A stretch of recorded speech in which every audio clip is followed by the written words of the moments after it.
you look at the innovation cycle of animal agriculture and it's done, right? It hasn't really evolved in the last 4,000 to more years. You think of the innovation cycle of plant-based, it's just getting going. Products are only going to come down in price. They're only going to get tastier. There's only going to be more options for the consumer. It's really exciting. Hey, friends and listeners of the Switch for Good podcast. Yep, that's you. I have some really exciting news. Dotsie and I have started a Switch for Good podcast Facebook group. We created it so we can build a community of fans that will help us improve the show and deliver on the topics that you want to learn more about. So we want to hear what your favorite content is, what you want more of, and what you want less of. And if you like the length of the show, Dotsie and I are always talking about the length of the show, right, Dotsie? Yes. We want to tailor our show around the needs and desires of our incredible listeners, almost 500,000 of you. And it's really simple to join. Just go to our Switch for Good Facebook page. That's Switch, the number 4, and then Good.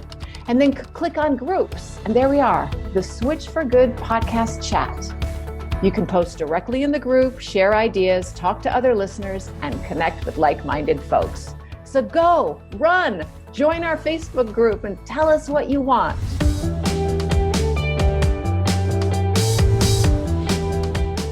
Well, our guest today is a very successful businesswoman, a strategic consultant in the plant-based business arena, and a keen investor. Elysabeth began her career working with Fortune 500 before running her own international business. Armed with knowledge from Northwestern University and the Thunderbird School of Global Management, Elysabeth made a name for herself by working with big brands such as IBM-Europe and the Kellogg company in brand management. But over the years, her path has turned its course in a plant-based direction. And today she is the founder of Plant Powered Consulting and co-founder of VegTech. Connected to almost everyone in the plant-based world, Elysabeth enjoys helping small, medium, and large businesses succeed by consulting on and executing business development, marketing, branding, and PR strategies. And when she's not helping plant-based brands make a name for themselves, she runs the Plant-Based Business Hour podcast and speaks on issues about the power of living a plant-based life, from your diet to your investing strategies. And I personally know that she is a fabulous cook. I know I've mentioned on this pod that I'm pretty easy to please food-wise, but I am telling you, this woman can stir up the taste buds in the kitchen. And you have to invite me back because the pandemic's kind of over, right? Anyway, we're so stoked to have you, this incredible force, here with us today. Elysabeth, welcome. This is so fun to be here. Thanks for having me. And yes, you are welcome back to my house anytime. I think last time you were over, I made a vegan casserole, I want to say, with Miyoko's cheese and zucchini and potatoes and asparagus. That's and a it good was the memory. bomb. And you made like 87 other things too. I did. No, I did. That's true. I love to cook. I love to entertain. It's so true. Oh, this is awesome. Well, I want to start right in because I get your emails. And it was so exciting not too long ago, just a few weeks ago, that you shared that almost 100 people join you at the New York Stock Exchange as y'all made history celebrating Eat V, the world's first plant-based innovation ETF. So tell us all about this as we dive in. Yeah. Okay. So excited about this. Okay. So for those who don't know, an ETF is something that's traded on the public markets, and it's a basket of stocks. So if you say, oh gosh, I would like to have Beyond Meat, or I believe in Oatly, but they're kind of risky and I'm not sure about them, no better way to de-risk or to diversify than to get an ETF, which is going to be a basket of, in our case, 42 stocks. So you say, like, well, where did you get 42 stocks? I only know of 2. Well, that's because with our ETF, up and down the supply chain around the world, there are companies at every stage helping the plant-based process. So companies that are greenhouses or ingredients or flavor and texture companies. And then, of course, the Beyond Meats and so the consumer packaged goods at the end of the road. So we started this ETF, Eat V. That's the ticker. It's what people look up when they're buying stocks. We started Eat V about 6 months ago. And because of COVID and everyone coming together, we didn't have our party at the New York Stock Exchange, which is where we're listed, until last week. And it was so fun to make history because before we launched, there had never been a plant-based ETF. And we started it because we said, well, how is that possible? I mean, we have a huge sector here, 42 companies from around the globe helping plant-based at every juncture of the business model. Why isn't our sector represented in this extremely large, extremely wealthy part of the market? And that's Wall Street. So we wanted to bring the message of plant-based business and its ability to shift the global food supply system for better by reducing its impact of greenhouse gas emissions, animal welfare issues, and human health. We wanted that message on Wall Street. So it felt great to make history last week. Congratulations. It was so cool to see. Let me ask you one more question as it relates to this. Obviously, inflation is looming right now, but you say, yes, as more innovative food companies are producing plant-based products, right, from fruits, veggies, beans, grains, legumes, all of that, and they scale up production, that prices for these innovation products will come down and actually be deflationary. Explain that. Yeah, so this is really exciting, actually. You know, there's so many pressures right now pushing plant-based options forward. So we have greenhouse gas emissions. One only need to look for Europe and all their heat waves right now, but that's not the only part of it, right? California has fires. I mean, we just have so much pressure on the planet. And also people are looking at this inflationary pressure. So meat is up 14.3%, but vegetables are only up about 7%, give or take. This comes from the Bureau of Labor Statistics.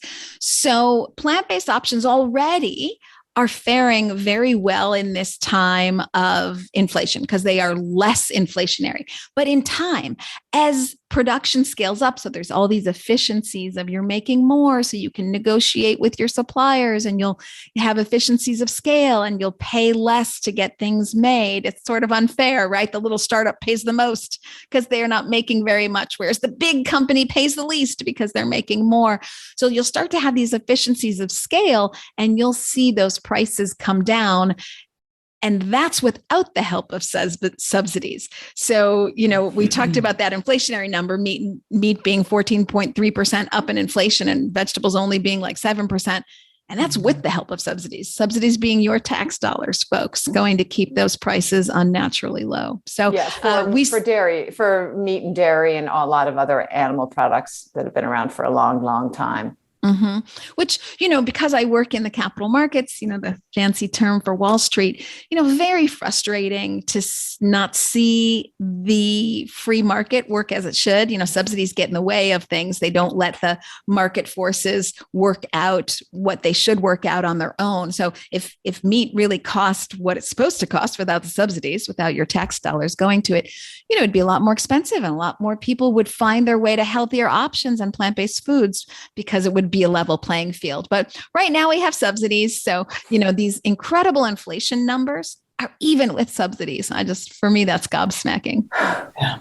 You talked about the larger companies, and a lot of those larger companies are buying up those smaller vegan companies who are happy to sell because they're getting a lot of money. And it's also a struggle to start a company. It's not easy. And as you said, production is so much more expensive per product.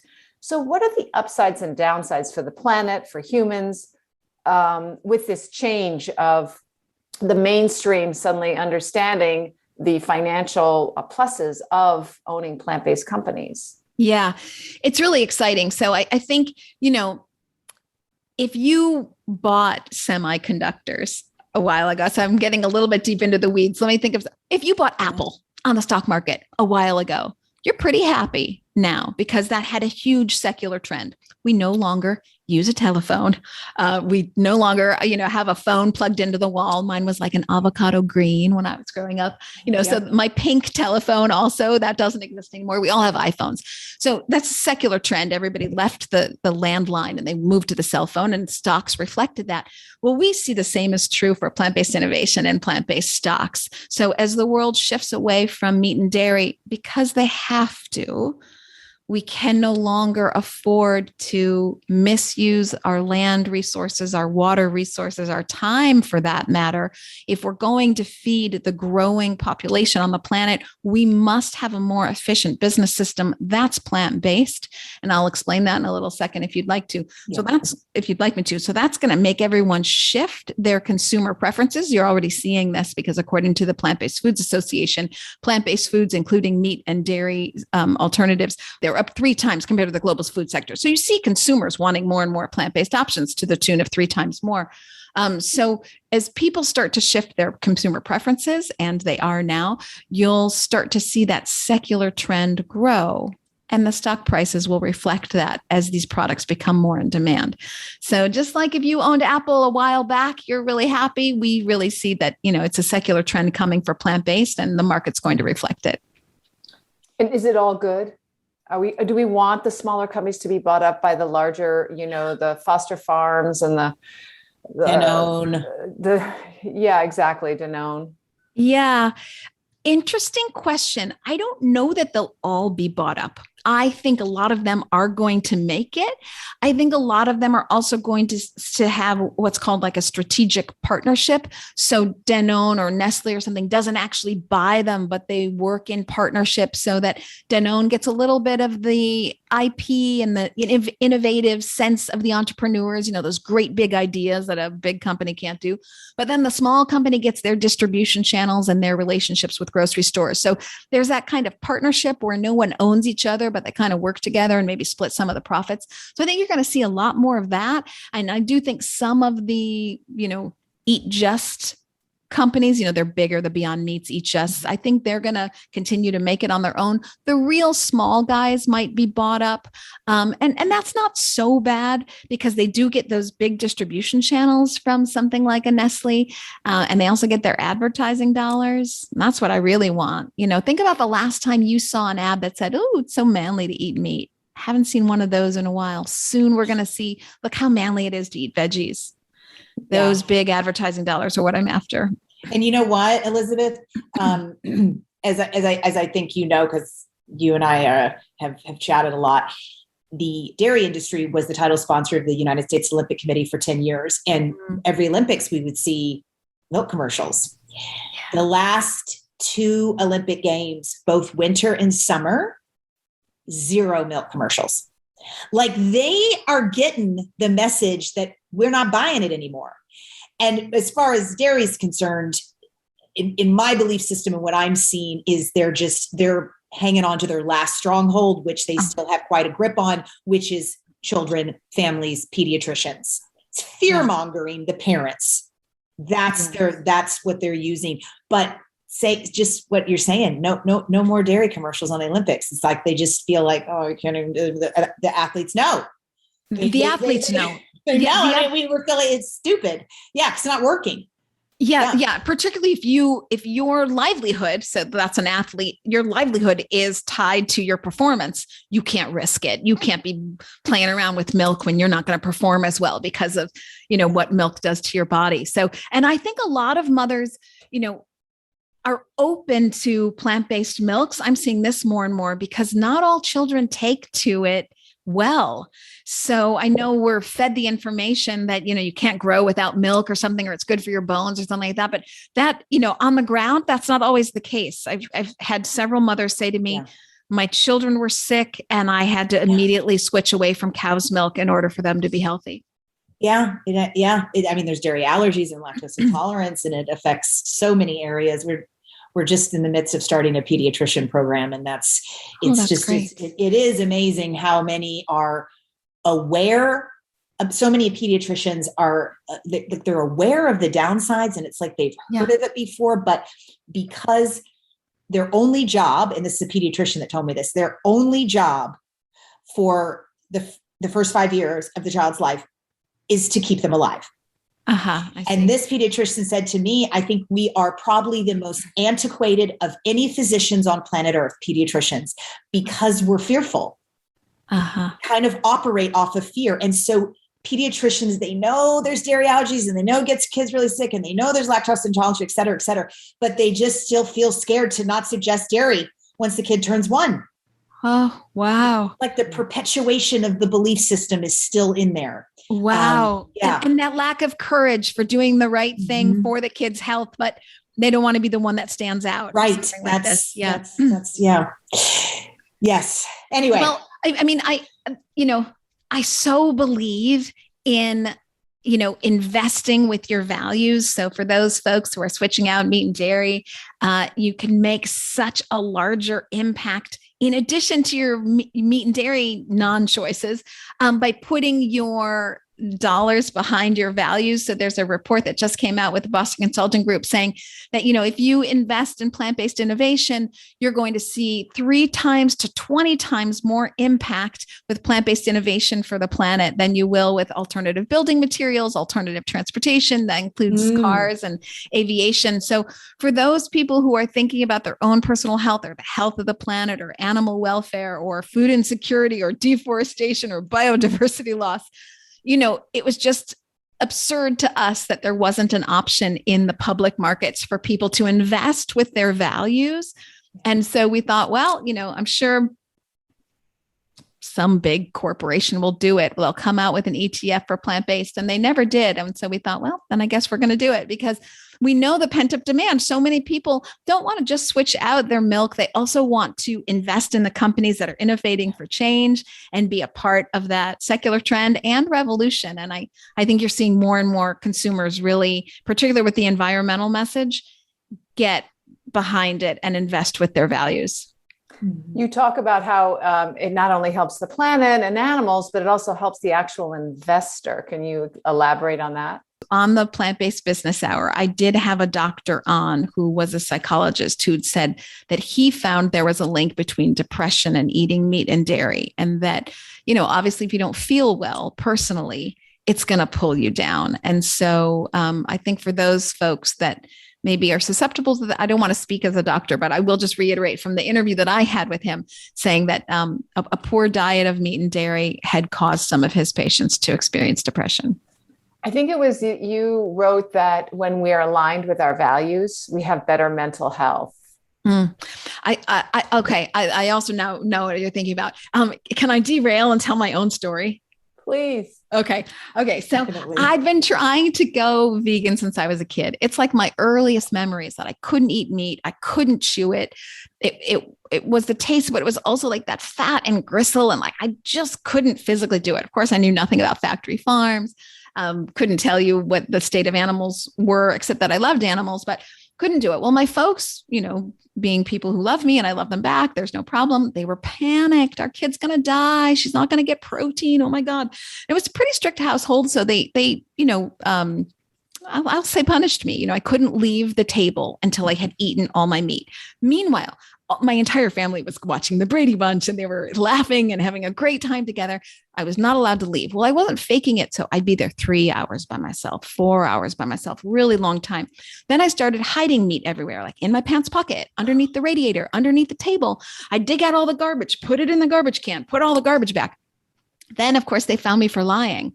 Then they really punished me. So then I was sent to my room. And again, everyone would be having a great time without me. And this stayed with me. So now fast forward, I'm into my 20s and my 30s. I have a voice, but I'm afraid to use it because I go out with people and we're ordering pepperoni pizza. And I say, well, gosh, do we really need the pepperoni? Now we would call this bullying today. They would say, oh, you tree hugger. And I thought, what's going on here that everyone's making fun of suffering? Like they think this is something to laugh at. I just couldn't process it. I didn't know what to do with it. So I just kind of kept to myself, ordered my pasta with tomato sauce and just like stayed out of it. But it stayed with me because it's cognitive dissonance. I'm doing something that I know is wrong and I'm doing it anyway. So, and I just kind of made the peace with myself. Like that's what it means to be an adult. Adults do things that they know are wrong and they just move through it. Ugh. So fast forward, I'm into my 40s now. And this is unbelievable because I'm a talker. I still wasn't saying anything. My nephew, who's an athlete, went to the University of Oregon, comes back, first quarter back from the university, sits down at the Thanksgiving table and says, Coach says, if I'm going to play for the team, no meat, no dairy. I was like, what the flip? You got permission from an adult, a professional. I knew it all along. I've known it for more than 40 years. I was vegan mid-sentence and I haven't really stopped talking about it since. No. So for people who think like, oh, I'm going to go plant-based, I'm going to lose a little weight. Sure thing. You probably will. I did, worked out. But I also lost this enormous burden. And I didn't realize what I was carrying around with me until I didn't have it anymore. And I realized that not living in accordance with my values was really holding me back. Mm-hmm. What do you say to many folks who are looking to achieve financial health that aligns with their values? Where do you begin teaching this average person about impact investing and what that really means? Yes, I love this. It's kind of like selling what you're doing, right? Like how do you get them in and interested? Yes.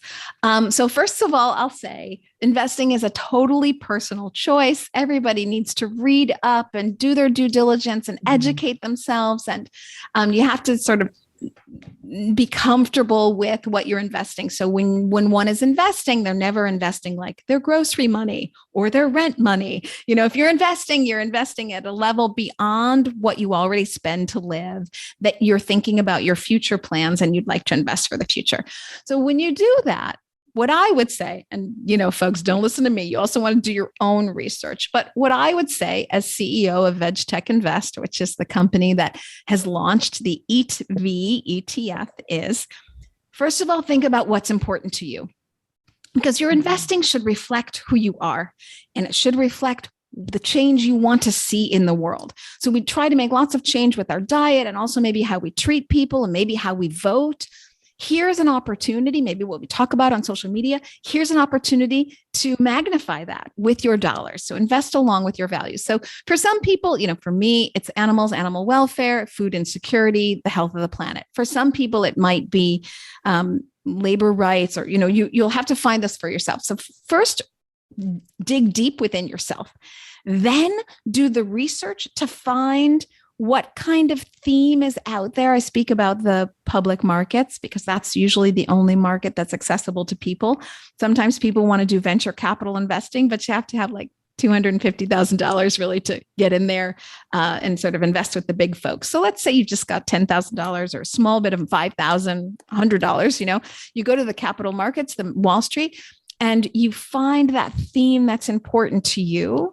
And then you do your diligence. So like if anybody wanted to find out about EAT-V, and every ETF will have this, you can go to EATVETF.com and you can read all about it. The companies that are in there, what they do, what their goals are, what their financial health is.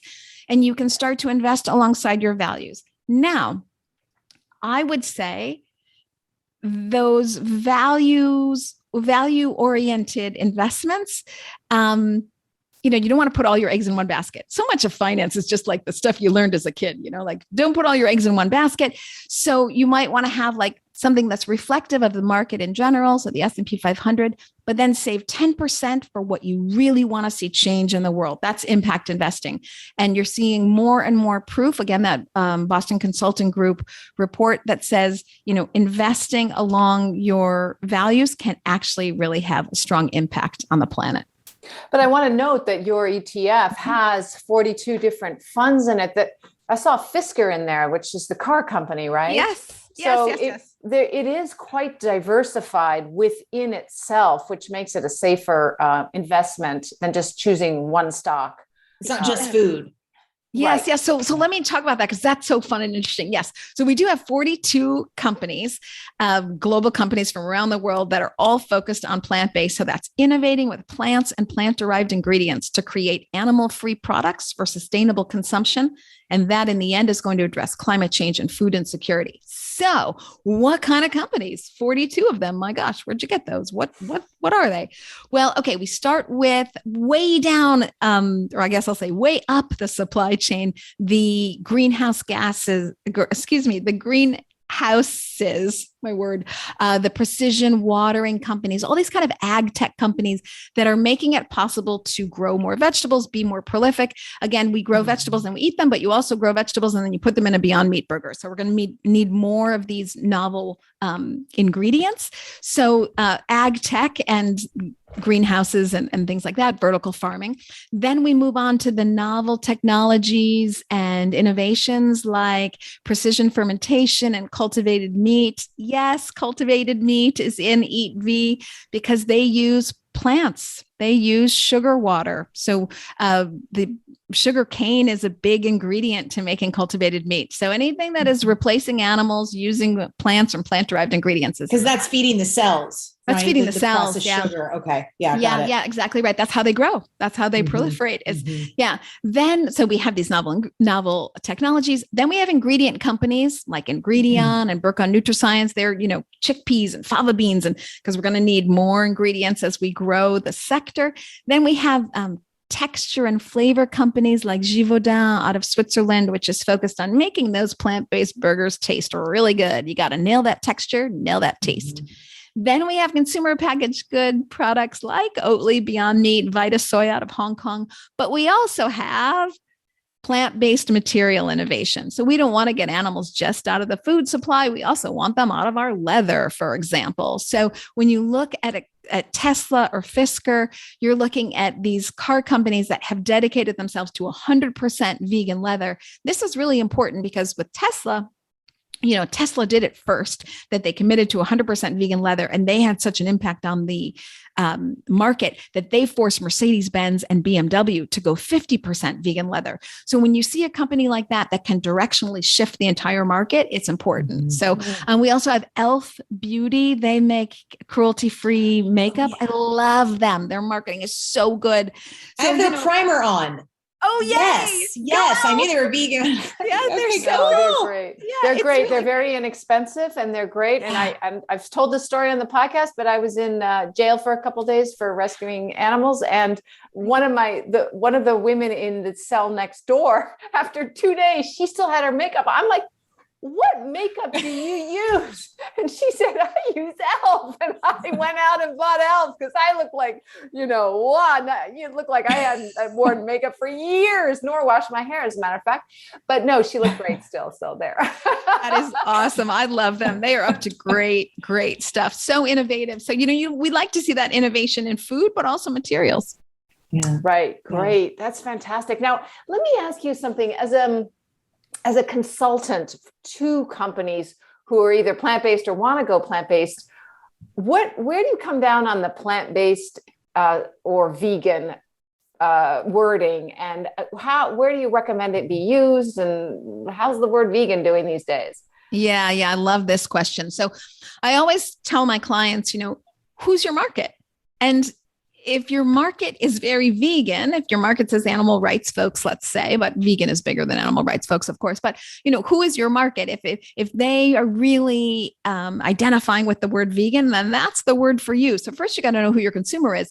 You can't just say plant-based anymore. So many inauthentic, large meat and dairy companies that are trying to get in on the business just kind of slapped plant-based on for a while and thought that would work. Well, you can't do that because our sector, luckily, has become so big and successful that it's not one size fits all. Are you plant-based for mothers that want healthy children? Are you plant-based because you're older and your health? Are you plant-based because you're millennial and you're taking back the health of the planet? So you really got to know who your consumer is and what drives them, and then you can figure out your messaging to them. But are they legally the same word? If you use each word, does that mean the same thing on advertising? I don't think it does, but it should. I mean, I think they're trying to figure that out right now. For example, I have seen the word plant-based be used on products that have, the Tattooed Chef says it's a plant-based company and 50% of what they offer has cheese in it. This is why they're not in Eat V. And everybody always asks me like, oh, but wait, the Tattooed Chef is plant-based, but they're not. Oh. So plant-based can just be based. That has been my issue with that term for a long time. It sounds a little bit vague, like you're based on plants, but then you have other things in it too, which is why I like vegan, although vegan always comes up for me. If someone is vegan, then it's usually attributed to their entire lifestyle rather than you'd have to say eating vegan. I eat vegan, which means you eat vegan, but you might still wear leather. But if you are vegan, then that means your entire life is an effort to help animals and not be part of their exploitation. Yeah. One of the things I really look forward to is the day when we don't have to talk about this stuff. Like everyone just, and I really attribute back to sort of commerce and capital markets. And, I really attribute that soon, 10 years in my lifetime, the majority of things that people can buy are just not going to have animal products in them. And so you're not going to have to say like, am I plant-based on Wednesdays, but not Fridays? Is there a term for that? It's called flexitarian. Okay. I'm a flexitarian who doesn't wear leather or it's just what's available to you is going to be without animal products because it's what consumers want. It's been normalized, but also it's because what businesses want. It is better for the bottom line. You have better returns when you don't waste resources like land and water, and when you don't open yourself up to risks like pandemic risk and being blamed for it, the feces that rolls off into the into the water and land from all the animals defecating and into our food and into our food, right? You've got that legal risk. You've got antibiotic resistance risk. I mean, if you're a meat company or perhaps dairy as well, you guys maybe can chime in on that one, but you got a lot of risk out there and people are more knowledgeable than they ever used to be. I mean, since COVID, everyone's like, what makes me strong? What makes me healthy? Let's go vegan. People want to know, like, what are you doing to our water, to our land, to my health? And they're getting mad because it's hot out there. Just go to London today and it's like 105 degrees. And also it's, you don't have to worry shipping wise. It's easier to ship plants than it is. We prefer everything to be local, of course, but you don't have to worry about things going bad as quickly. If it's not meat, it doesn't have meat and dairy in it. That's so huge. I think that's always an interesting one because when we look at the greenhouse gas emissions that come from the meat and dairy sector, a lot of it comes from the animals themselves, but a lot of it comes from deforesting. So we cut down these trees. Now, wait a minute. Don't we need trees for oxygen and pulling carbon from the air? Yes, we do. But we cut them down. And in doing that, we give out a lot of greenhouse gases. And then we grow all this food that has protein and fiber. Do we give it to people? No, we give it to animals and they still need more time, land, water. We cut down more trees, we grow more crops. I mean, it's just this crazy cycle. So that deforestation causes a lot of greenhouse gas emissions. Excuse me. And then also the weight, to ship meat around as a food for people. I mean, we ship live animals and dead animals, but also live animals. We ship pigs to China. Australia ships lambs, live animals to the Middle East. Very heavy when you think about almost shipping. All the cattle out of India is shipped to the Middle East because they're sacred there. They don't eat them very much. I just think it's hard. People don't, I don't think, I just was pausing on that because I don't think people are as aware as we need to be on how many live animals are shipped with no water and no food and defecating and dying next to each other and how long of a journey it is from, let's say, India to the Middle East. And how insane. Yeah, I mean, I'm with you. I could talk animals for such a long time. But some people are never going to come around to that. Like, let's say some of these big multinational corporations. So I'll say, like, obviously that's a bad business equation. Right. Like, obviously that's and they know that that's why everybody says like, oh, you vegans, it'll never catch on. And I say like, well, don't wait for the vegans. They're a small group. It's the corporations. Ultimately, it is this juxtaposition of the consumer that wants better and the corporations that agree with them. They're not fighting them. Yes, we're having some legal battles about when can you use the word milk and et cetera, but that's noise. And that's really small. Ultimately, the planet's going to dictate and businesses are going to have to shift, and they're going to have to shift to a business model that works. And that's not meat and dairy. You've spoken about bits of this, but you spoke at the UN Global Compact Leaders Summit on the shifting global food system and talked about some of the things that we're speaking about, sustainability and food insecurity, like you mentioned earlier, and animal welfare and this growing human population. Yeah. So this was an audience that is not like Alexander or I or all of our listeners. So what did you share some of your main points that you talked with them about? Yes. Well, a lot of the main points were about the inefficiency of our current system and how, if we used our resources better, we could address the problem at hand. And that problem is we are tasked with making more food that is more nutritious in a shorter amount of time, using fewer resources, causing less harm. More food using fewer resources, causing less harm. We have to make that implementation now because according to the United Nations, we're going from about 7.8 billion people on the planet to about 9.8 billion people on the planet. But you're not getting more land and you're not getting more water. And you're not by the way, we're going to go more. We're going to go to 10.6 billion is what they say. And we'll stop there, they think. But yeah, so for how long will we stop there?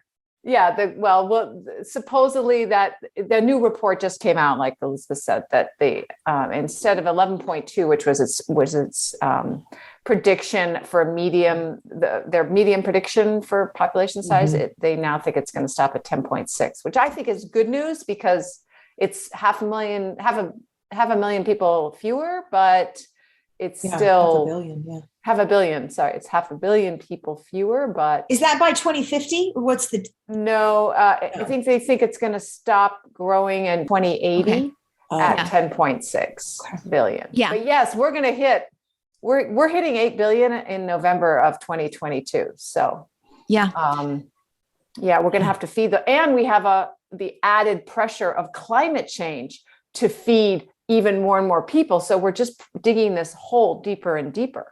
Yeah. So what Alexander's saying there is that climate change puts even more pressure on the agricultural system, making it even more difficult to produce the quantity that we have today, let alone the more quantities that we need. That's why I say this business equation is going to dictate to companies that they have to change. And they're going to see the big dollar signs because consumers want them to change. So, I mean, so rarely do we have the stars aligning. It's just, can we do it fast enough?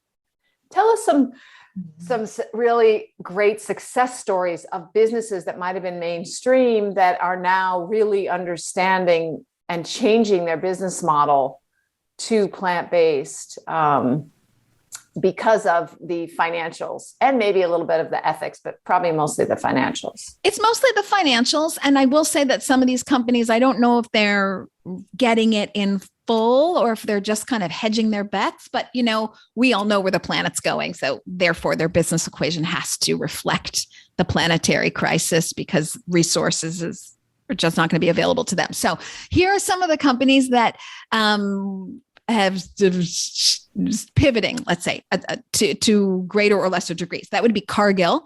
So this would be June of 2021. The CEO of Cargill at the time said that he anticipated plant-based meats would be 10% of the meat market by like 2025, and that it would cannibalize meat. So it wouldn't be a yes and, it would be a replacement.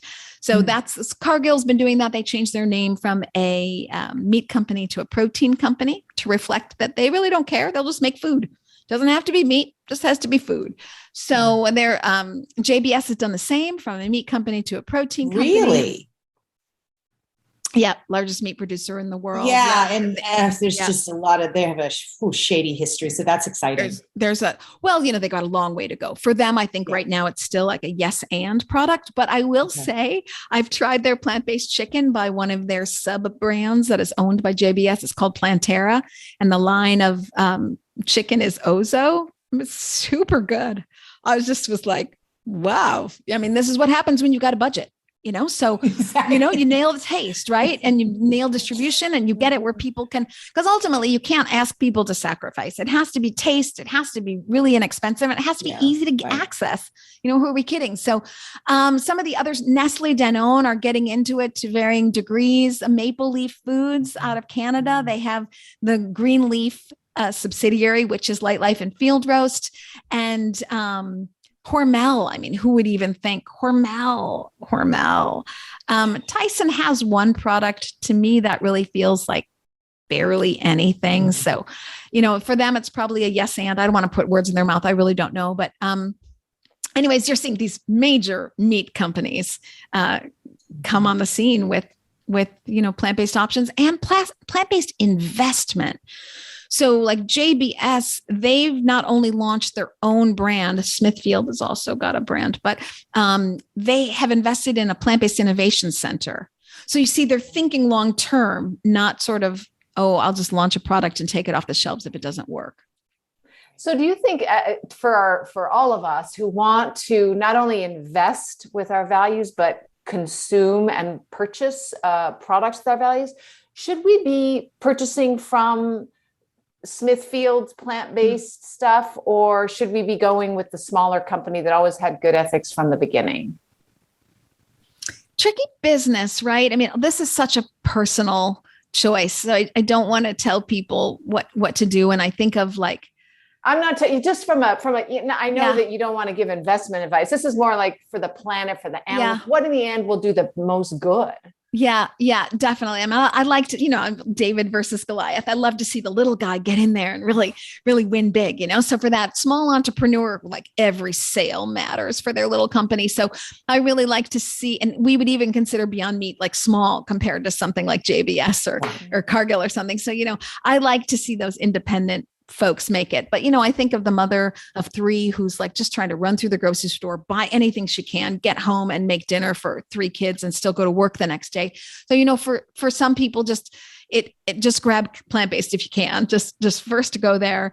And then, I do love to support those independent entrepreneurs, because that's where the real innovation is. You don't see a whole heck of a lot of innovation coming from the big guys. They're just not nimble enough. So I like to reward that forward thinking of, how do we change the global food supply system and how can we innovate to do that? Mm-hmm. So in the fund, there's 42 companies, and as you mentioned, it's alternative food, alternative materials, alternative tech. Some of them we've heard of, some of them we haven't. And of the ones that we probably haven't heard of, are there a couple that you'd share with us that you're just like super amped on, and why? Like you're just really excited about what they're creating and how they're doing it? Okay. I've got an answer for you that is something you have heard of, but here's what the cool story behind it. So I talked to you about that Tesla story, which is like, I never thought about that. Tesla's moving the car market to vegan leather, which is so important because automobile leather is second only to shoe leather in terms of how much leather is out there. So that's a big thing. Now, here's another big multinational company that you'd be like, what? Huh?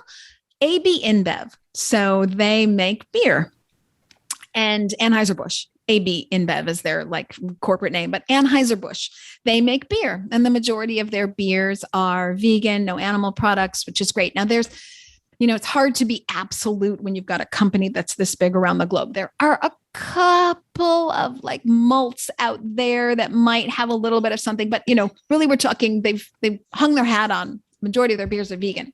But what's much more cool is that who knows fermentation? Beer companies. Yes. That's what you do is you ferment beer. Well, you've maybe heard of precision fermentation, biomass fermentation, this fermentation technology that can help to grow alternative proteins. So Anheuser-Busch is working with Perfect Day, but also the Every Company replacing egg whites and Perfect Day replacing animal casein and whey.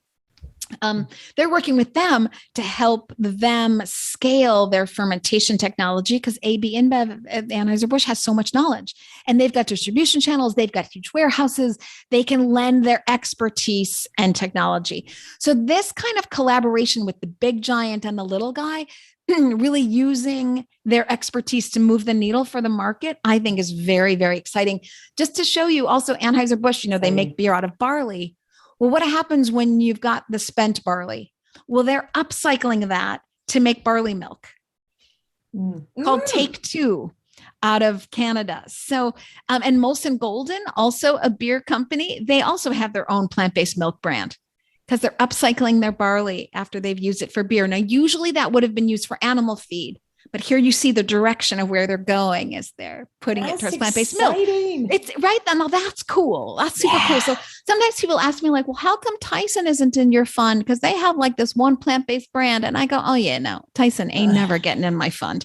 So that's not going to happen because there's just here's a fun fact on a different scale. I interviewed on the Plant-Based Business Hour, Jeremy Collar, who manages like $25 billion through his business, Jeremy Collar Capital. And he's also the founder of the Farm Animal Investment Risk and Return Initiative, which studies how much risk these meat companies have given pandemics, antibiotic resistance, all the things we talked about. So he's very knowledgeable. And he said that Tyson, just one company, produces more excrement than the entire United States. Oh, wow. That's a fact from Jeremy Collar. So, company has to do more than put out one token plant-based product. They have to really be showing that they're trying to move the global food supply system in a way that is smart and cruelty-free.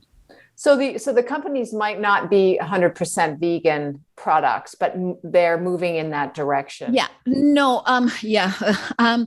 So we have a rule. I think it's 5%. We talked about, is it 2? Is it 5? And we said we better say 5 because we're not 100% sure. We can't get to every beer in Anheuser-Busch and figure it out. But we find out a really small. I'll give you an example. There's a company out of Hong Kong called Vitasoy, and they make tofu and soy milk.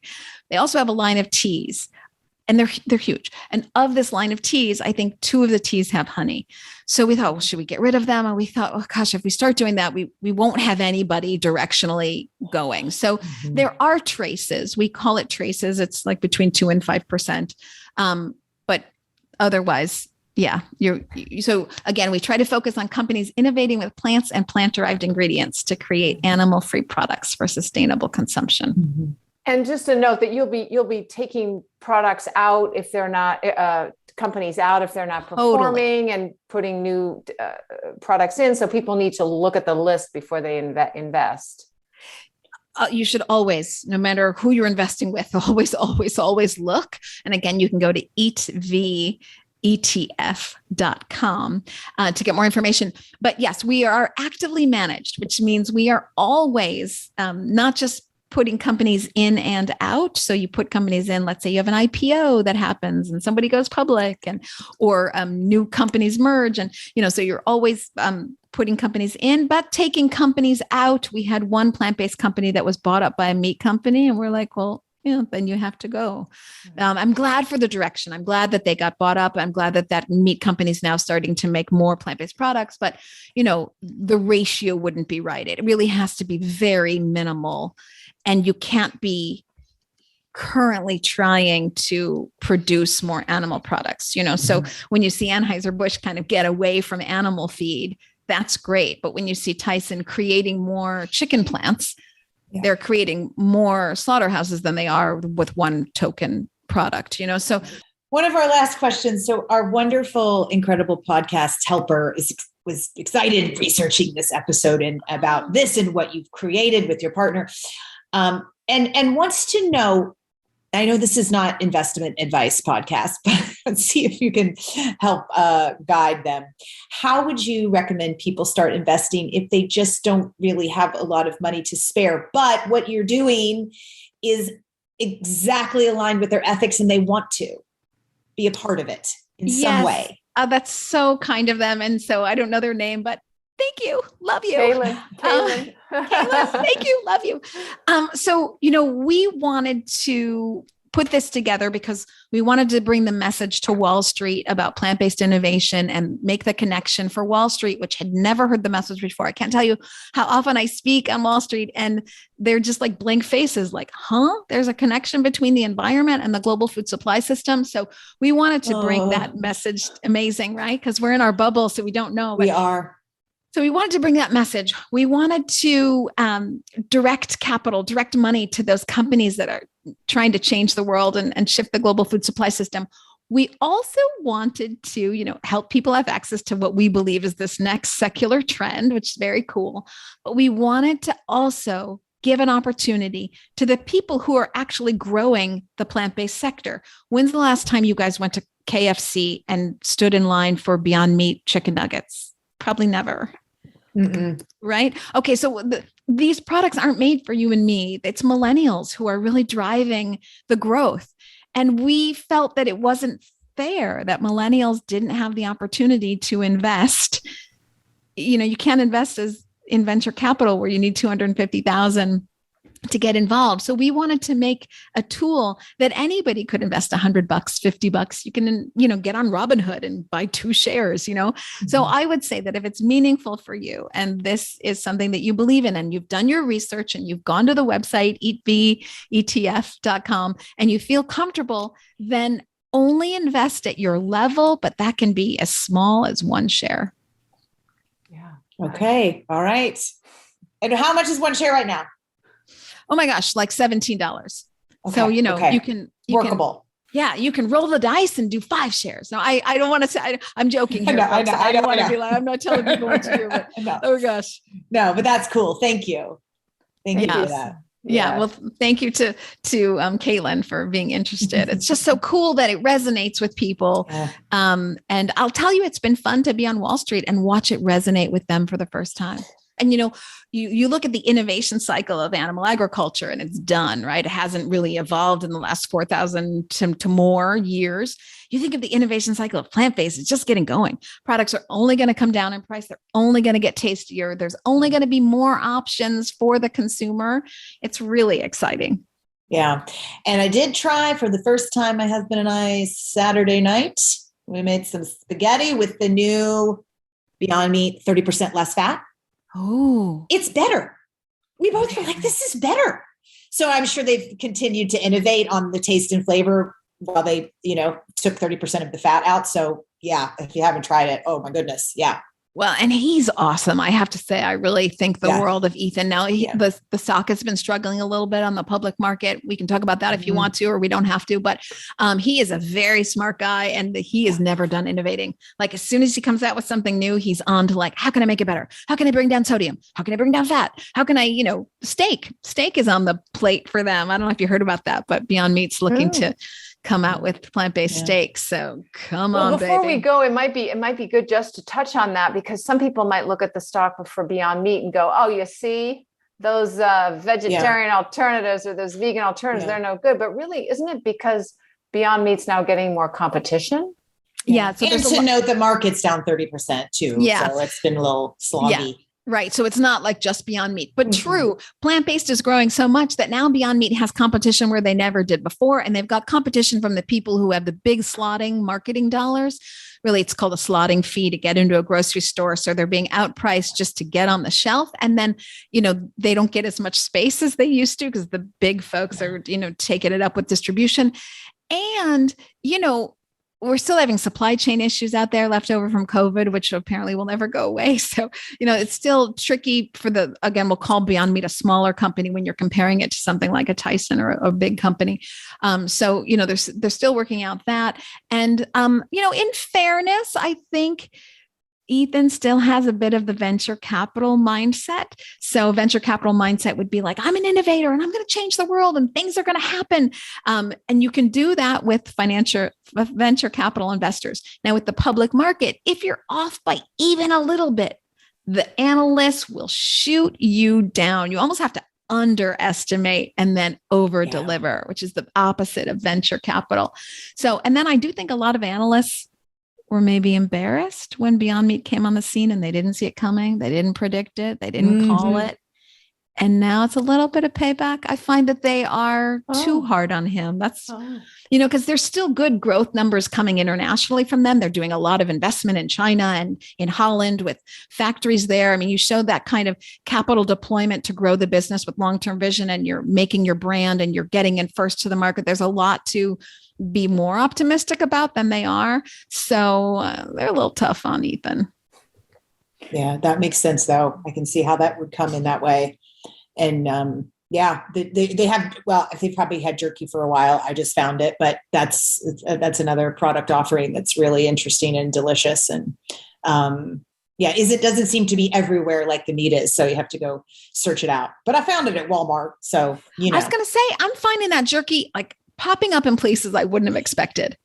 Yay. Good. And I love that jerky. I really love that jerky. And, I heard some criticism there from the vegan folks. And I was like, oh, my word, saying like, oh, my God, jerky, it's not that innovative. And I was like, no, this is the point. Jerky is one of those ubiquitous things in every gas station around the planet. Yes. You don't need to reinvent the wheel every single solitary time. Make a good staple product and nail it. And that they, partnered with PepsiCo on that for joint distribution. So they're getting these, Walmart things popping up really easily. That's how they're getting the shelf space. Mm-hmm. Yeah. And another thing he's done so well, he's partnered with KFC, he's partnered with Pizza Hut, he's partnered with Subway. I just think like there's so much to really see that's good there that maybe analysts aren't. Yeah. Well, thank you so much for what you're doing for animals. You really are making a difference, just like you wanted to when you were younger. Yeah. So we're glad that your parents' punishment didn't take all the gumption out of you. No, obviously not. So thank you so much. Where can folks find you?